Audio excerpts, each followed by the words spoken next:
Sunsetting has been canceled. Yes, that's right, you heard it correctly. This is probably one of the most important updates in the history of Destiny 2.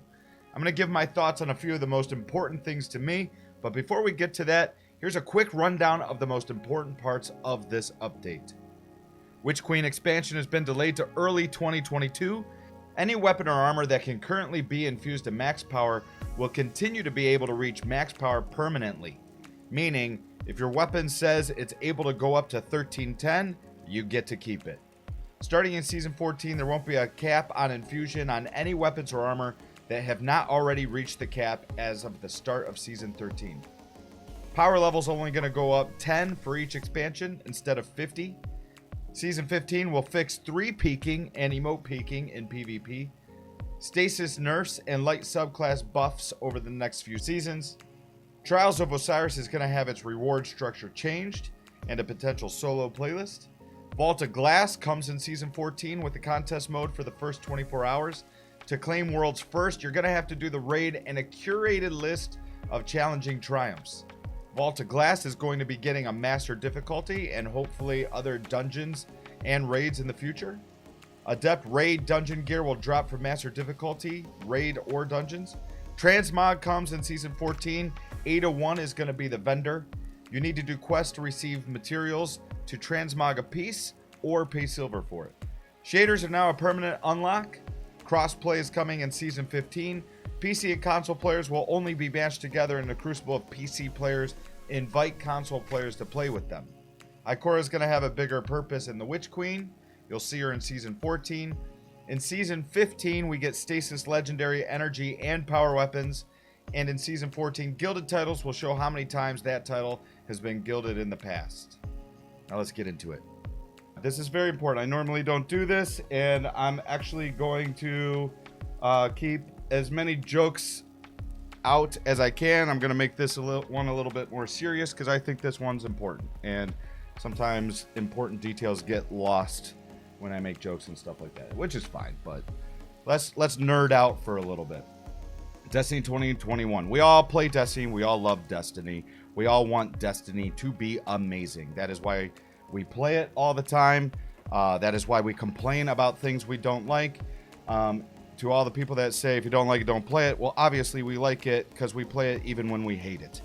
And telling people not to play a game is not the answer. Take a look at Anthem.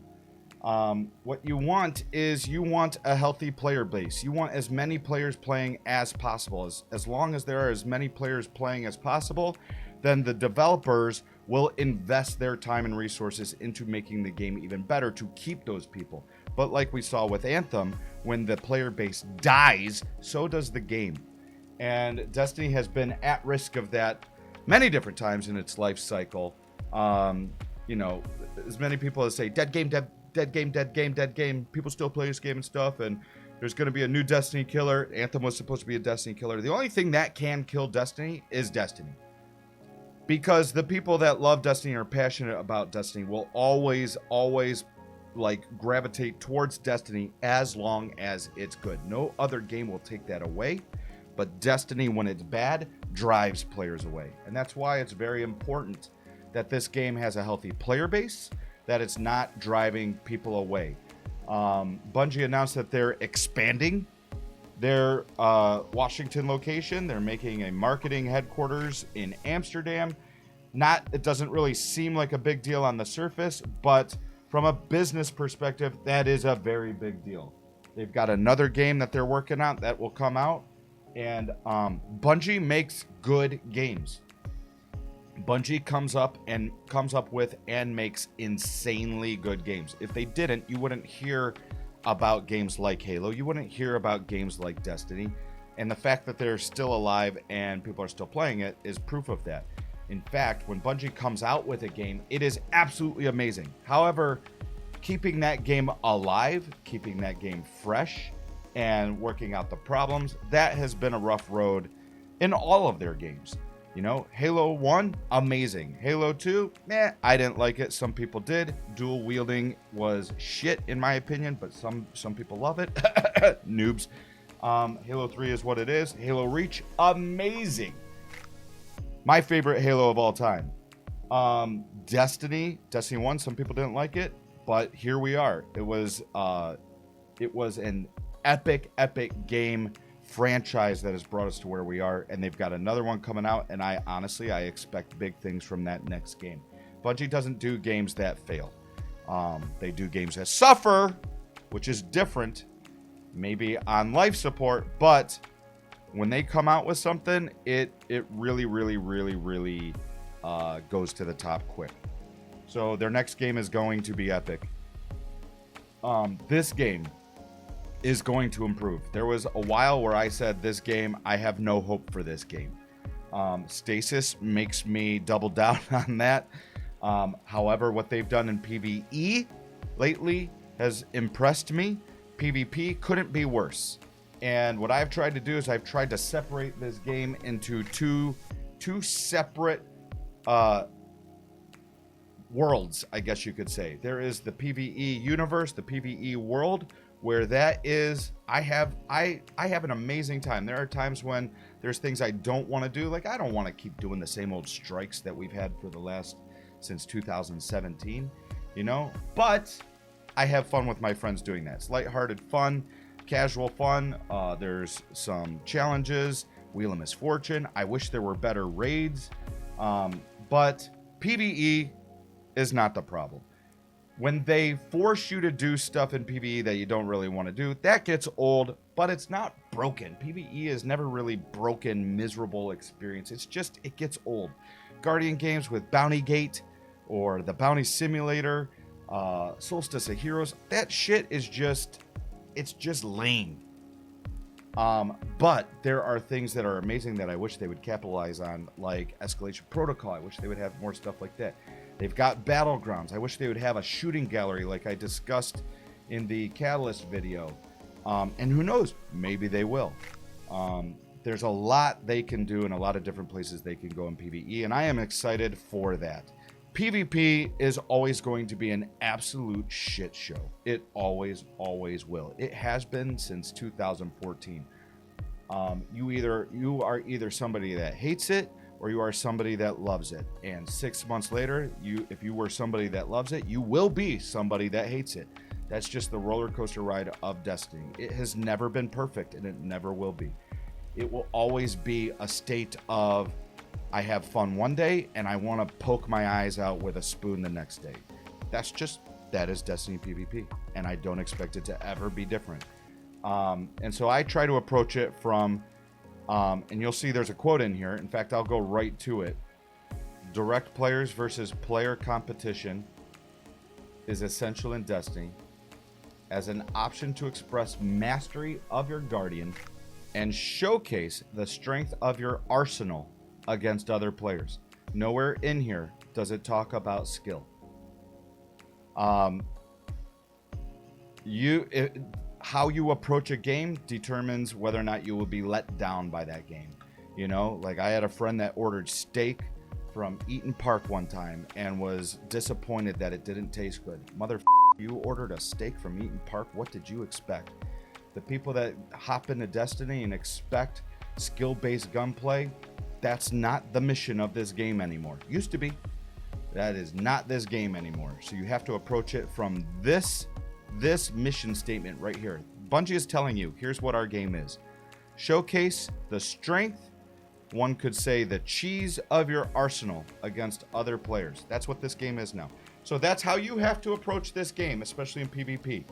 And so the builds are where it's at. The guns being powerful are where it's at.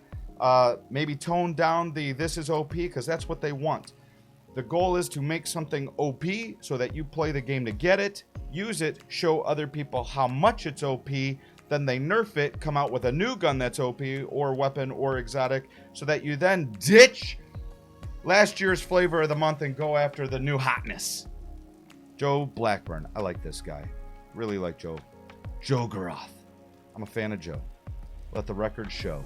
As we began to scale production of The Witch Queen last year, we made the difficult but important decision to move its release to early 2022. We also realized we needed to add an additional unannounced chapter after Lightfall to fully complete our first saga of Destiny. Today we need to talk what's happening in 2021. So here's what's important. That was just the intro. Rewards that matter. For Season 11, we introduced infusion caps, an iteration on infusion designed to keep Destiny's gear game fresh from release to release and to create a healthy ecosystem for our aspirational content. While we still believe in these goals, I do too. You have to take things away from people, or else they will never use anything else, and they'll never feel the reason to play anything else. But how you do it is what matters. It's clear our execution was off the mark. Yes, that's what I just said, Joe. We want these rewards you've earned and Beyond Light and its subsequent seasons to feel like valuable tools you could use in the incredible challenges you'll face in the Witch Queen, so we're making a change. What's that change, Joe? We've made a decision that any weapon or armor that can currently be infused to max power will continue to be able to reach max power permanently. So, Revoker's not coming back. Mountaintop is not coming back. That's what I said earlier in the stream. They did what they had to do to take your crutch away from you. Mountaintop is gone forever. Not forgotten, gone forever. Doesn't mean they won't make a new version of it to be released later, where they can refine the perks or whatever. But they were able to take that stuff away. They said, oops, our bad. You're not allowed to play with that anymore. We're taking that away. And that is something that will continue. Do not get your hopes up that this means that whatever gun you grind for, you are going to use now and forever. They will find a way, as they said up here, to keep Destiny's gear game fresh from release to release. That is the ultimate goal. To keep you grinding, to keep you playing, to make sure you do not rely on one weapon forever. And that is important, and I agree with that. If you love the what's a gun now that people have? Palindrome. If you love the palindrome is now unsunsettable. If you have the palindrome, you love the palindrome, you will be able to infuse that forever. However, if they nerf hand cannons and the hand cannon rage or the hit registration or a perk on the hand cannon, your palindrome might be poo-poo trash and you are no longer going to be running it. And they can nerf a perk, they can nerf a mod, they can nerf a whatever. Nerfs are still going to happen because they want to make sure that, oh, hey, you need to go after the new hotness. So that's still going to happen. But this is good for a bunch of different reasons. One of them is armor. You get a good stat roll on an armor piece. And that was one of the things that enraged people for sunsetting, me included, is you grind to get a high stat roll on an armor piece. And then you waste all your materials infusing it and masterworking it. And then you pick your shaders and all that kind of stuff. All the work that goes into that, the grind to get the stuff that you need. And then it's taken away from you. Starting in Season 14, we won't be capping the infusion on any weapons or armor that have not already reached the cap as of the start of Season 13. This means you'll be able to take your trustee, your fallen guillotine, and all the high stat armor you've earned this year to take on the raid in the Witch Queen and beyond. While we still strongly believe that Destiny needs a method to shift our meta, I agree, in the game's most challenging activities, we don't believe that infusion caps are the right answer. Correct. Nerfs will still happen. They will still rely on nerfs. We're taking time this year to research and validate a plan that creates a fresh and balanceable ecosystem for our most aspirational content. One that doesn't make our rewards feel like they have an expiration date. Good move, Joe. I approve. And this is for all the people out there that say all you do is complain. And if you don't like it, don't play it. Shut the hell up. I'll stop swearing because I'm on rated G right now.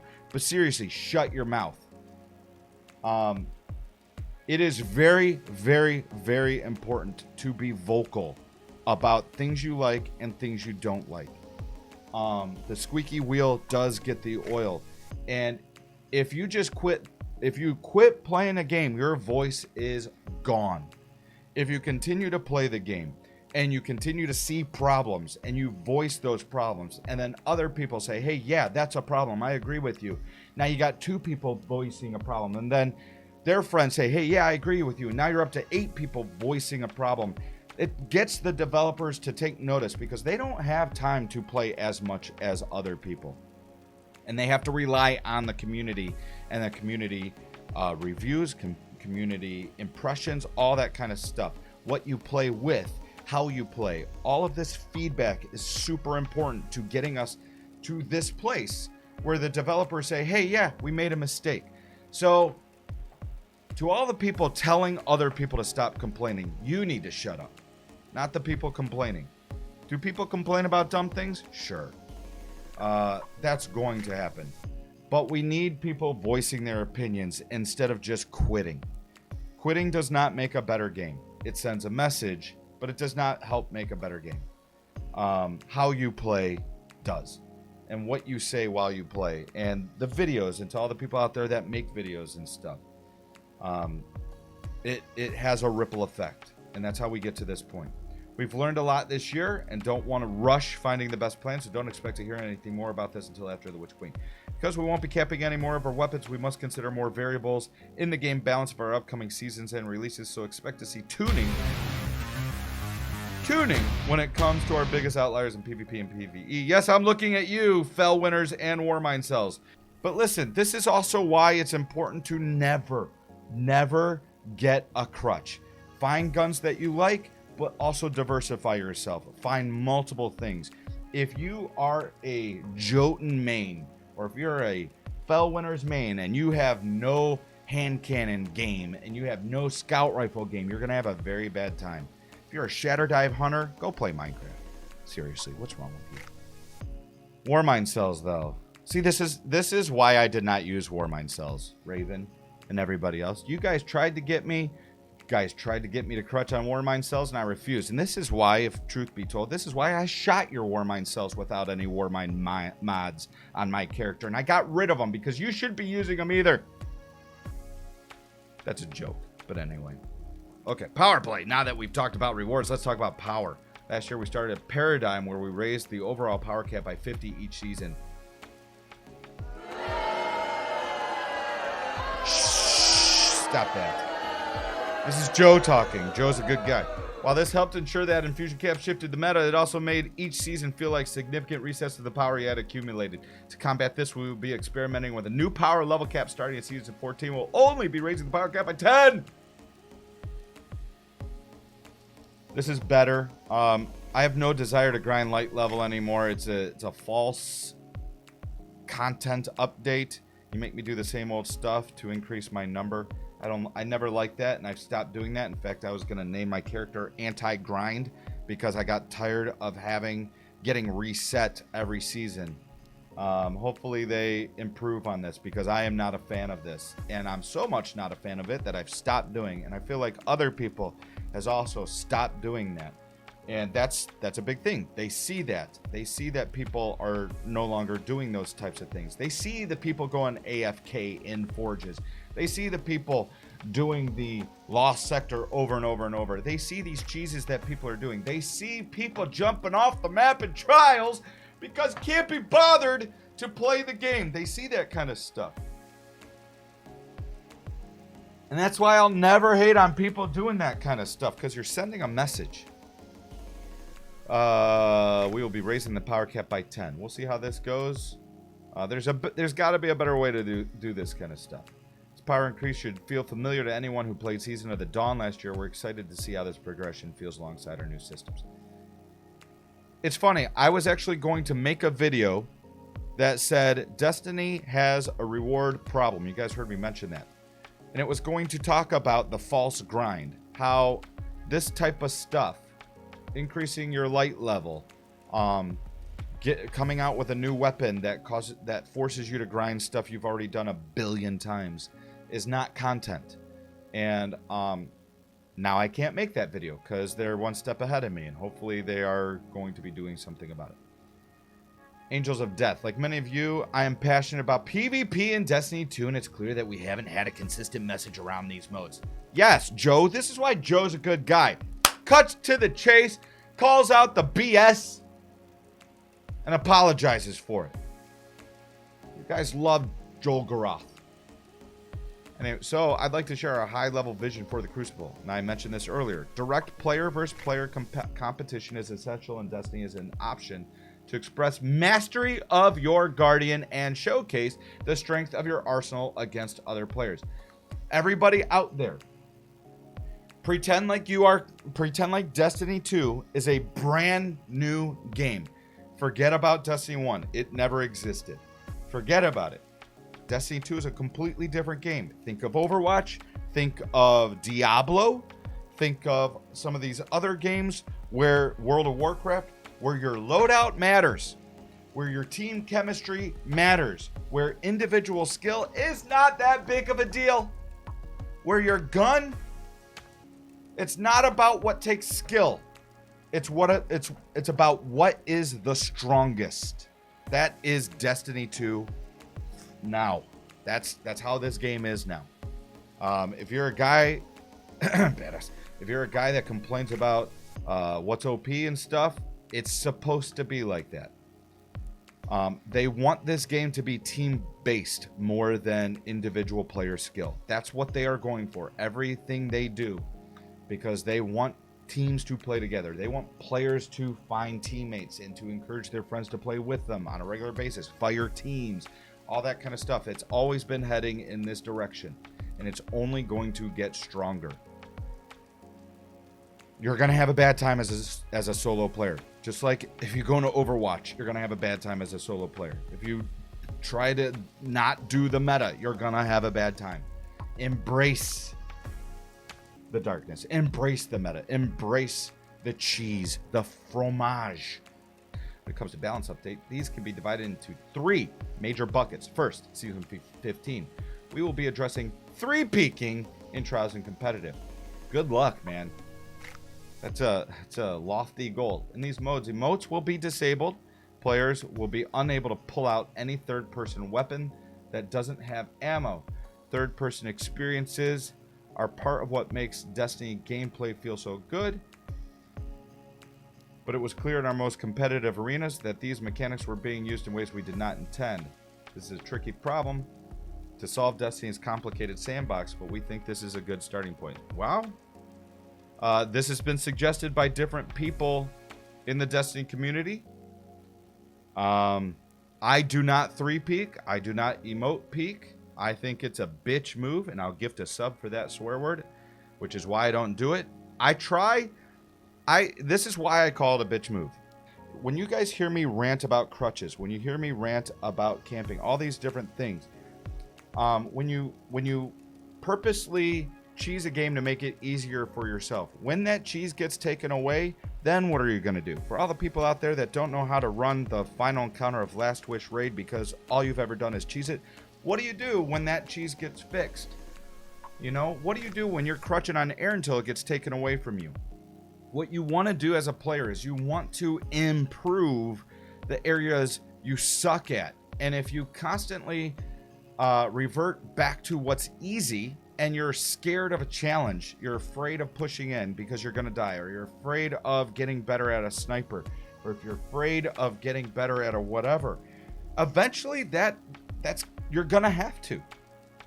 So good for them for taking this away. I never did it, so it doesn't bother me. It's not going to impact my experience. And in fact, I caught a lot of 3-peakers with their pants down because they weren't ready for me to rush them because they're sitting there with a sword out with no ammo. And I slide around the corner and shotgun them in the face. And they're like, ah! You see the salty tears coming down their face. Behemoth. Decrease super damage reduction. Duh. Took you long enough. 9 days for a warlock, but here we are. How long are we now? Increase super energy cost when performing light attacks. Remove freeze area of effect on super cast. Wow, that's a big one. That's a big one. You used to be able to freeze enemies around you when you cast your super. Gone. No more. Reduce traveling efficacy of Shiver Strike. See, you know why I like Joe? You know why I like Joe?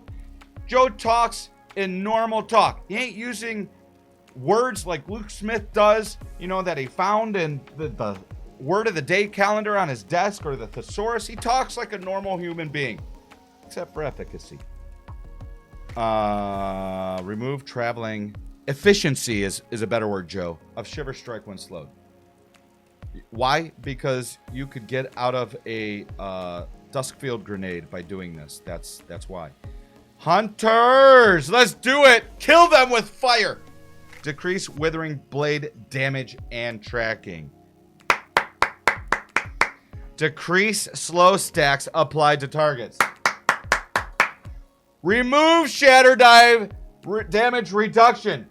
How was this not implemented when you first nerfed Shatter Dive?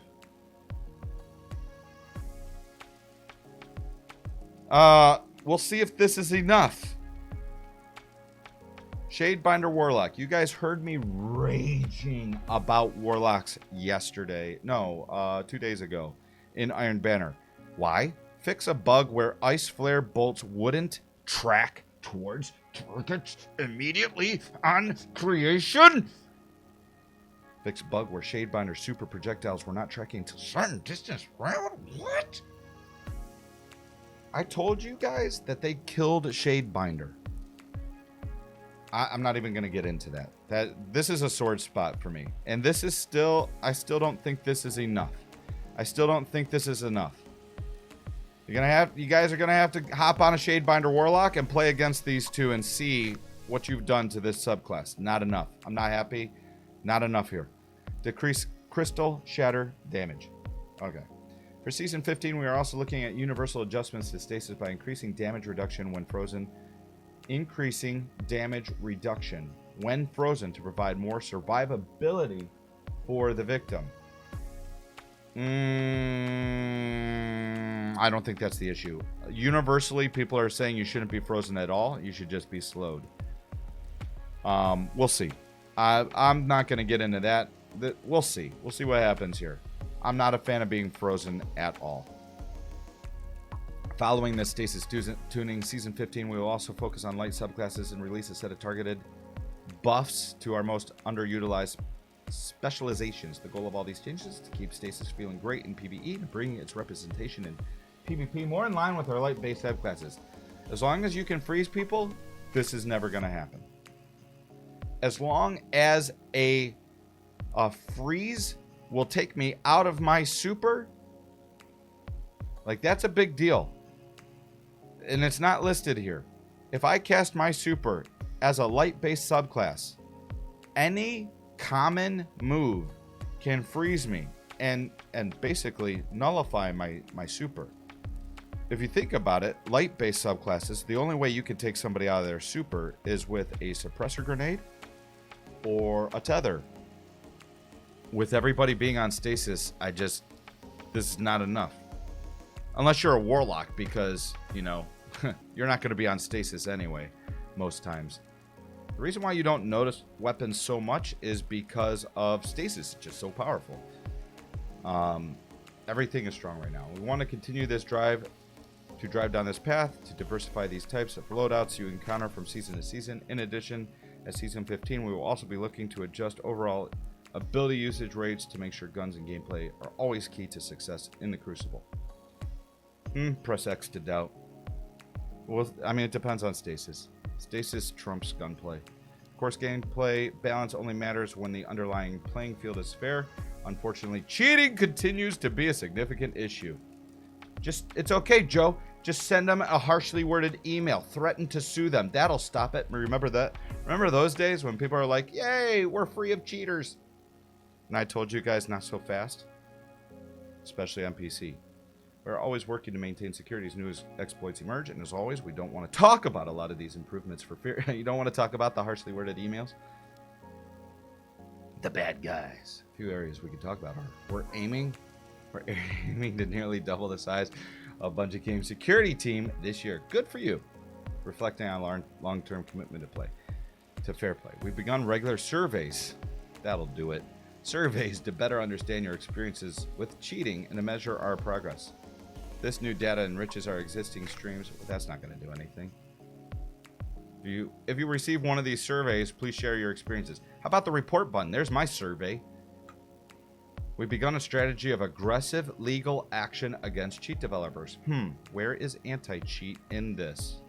Oh yeah, that's right. You can't do anti-cheat because you have weapons in the game that have legitimate aimbots built into it. So it's very hard to differentiate Tiku's divination between an aimbot. Use that report button,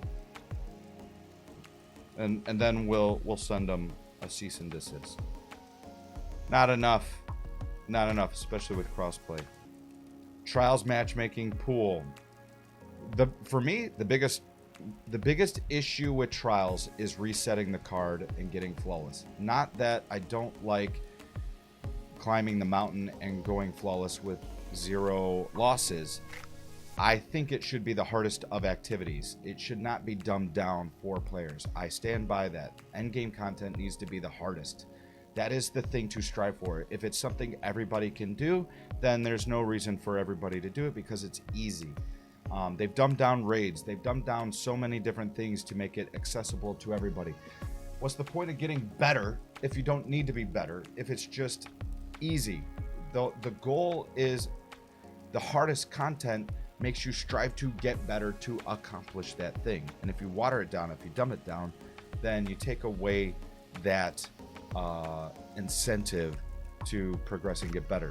What I don't like about Trials and the flawless mechanism, say you're 6-0, you haven't used your mercy, you match up with a team at the end and it's a laggy team from the other side of the planet and you lose for BS reasons. That sucks. And then you match up again and lose to them and you feel like you got cheated out of that win. What bothers me is in situations like that, you have to reset the card and you have just wasted how much time. And what that does for me and players like me and a lot of players out there is the reset, having to start over, the wasted time,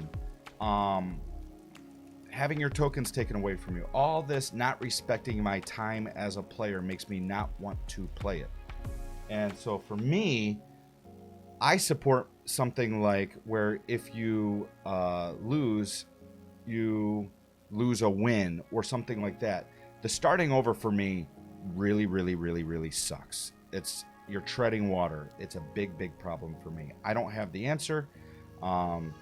This needs to be improved though, because the Trials population needs to be built up so that you're not going against the same teams that are beating you for BS reasons.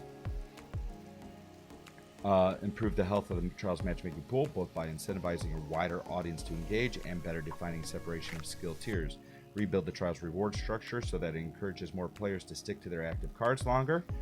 Our current structure encourages a lot of recycling cards. Hey, you read my mind, Joe. Meaning the first games of your Trials cards has a high chance of being incredibly challenging. We want to build reward structure that continually pushes higher skilled players to want to progress deeper into their card even after a loss. Yes. Making 3 to 5 wins a more achievable goal for players. Yes, Joe, you read my mind. Investigate opportunities for solo players to participate in Trials regularly. This is cool. I think a 1v1 Trials system would be awesome. Like Rumble Trials, I think would be amazing. We believe this will not only make the matchmaking pools healthier, but also I don't think Trials matchmaking would be good. I would like a Rumble version of Trials. We believe this will not only make the matchmaking pools healthier, but will also encourage more players to see what Trials is all about, and hopefully form social connections with other PvP-loving Guardians. Don't like this. If you've ever played comp solo, you know that this is bad. Why? Because your matchmaking sucks. After Trials, we would be targeting. Okay, Praise Revenge, Season 14, Vault of Glass will return. This is all cool. Cool. Ada is returning to the tower. This is all surface stuff that I have zero opinion on. This is all cool stuff that doesn't hurt the game. Just gives you more stuff to do. They're not going to tell you what's going to be in the raid because they don't want to tip their hand for players competing for it or whatever. Crossplay is coming to the masses Season 15 in the fall. PC players specifically invite their console friends to play with them in their PC Crucible pools. Here we go. don't worry, we won't be matching consoles and PC players together in the Crucible unless PC players specifically invite. Okay, so that's good. People were worried about that. I even said that I didn't think it was going to happen, and I think they knew that they had to. So there you go. You will be able to opt out of crossplay in PvP. That's huge. That's really good. It seems like common sense, but there was worry with them nerfing mouse and keyboard that wasn't going to happen. Some of you have noticed Ikora Ray has not been nearly as present recently in Destiny 2. No, because she's Debbie Downer and I avoid her at all costs. So we've missed her as well. Not only will you see Ikora again in Season 14, she will be playing a pivotal role bringing your mood down as Eeyore in The Witch Queen. Thanks, Ikora. In Beyond Light, we introduce Stasis subclasses like Solar Arc and Void. Stasis will continue to evolve into a fully supported damage type. Oof! I was hoping they would remove it. Season 15 will introduce our first round of legendary Stasis energy and power weapons. Ooh, that's kind of cool. There will be a lot more info here as we get closer to the fall. Cool! That'll be interesting. I will see how that goes. A weapon, that'll be interesting. More recently, Season 13 will roll out a phase, new gilded title system. Meh. I'm not interested in titles. I already have a title. It's called Badass. Alright, chat. Let me know what you think in the chat. I owe 4 subs. I gotta get going. I wanted to go over this. I hope you are excited. I'm excited for the future. I have a commitment to this game. I'm always going to be playing this game as long as it's good. I think they're improving it. I think it's going to get better. I think the right people are doing good work. And I am also excited for the other game that they will have coming out. I'm a Bungie fan, even if it doesn't sound like it, even if I give them shit. I have a problem with stupid decisions. I'm sorry, I can't hide my distaste for stupid decisions. Developers do a great job trying to make it a game as good as possible. And the Destiny developers are some of the best in the world, and all of that could be ruined by one bad decision, like sunsetting.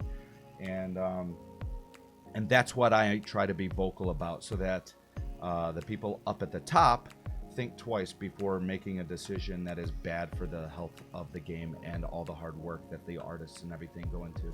And if people don't like that I do that, I'm sorry, but here we are and we have a better game.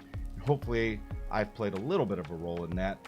Maybe a little bit, maybe not at all, but we're in it for the long haul. So posted a video today. YouTube is literally it was not even loading for me. So if you did not get a notification of the video, or the video would not play, or YouTube has been down for you or whatever, please make sure you go back and watch that. Also, check the channel. Check the channel regularly to see if there's videos that were posted that you did not watch. I try not to post something that is garbage. So if it's on there, then that means I am trying to, I think it's good enough for people to watch. So make sure you check out that channel. In fact, you can go here and click on videos. Oh, never mind. No, you can't go to YouTube, or at least I can't. YouTube doesn't work. This is why I stream as much as I do, guys. Look, this is YouTube for me. Blank. So go to the website. Go to badassgamingvideos.com. That's why we have this website. Hopefully we will have a way in the future to have you sign up for notifications so that you guys can get notified even when YouTube or Twitch doesn't.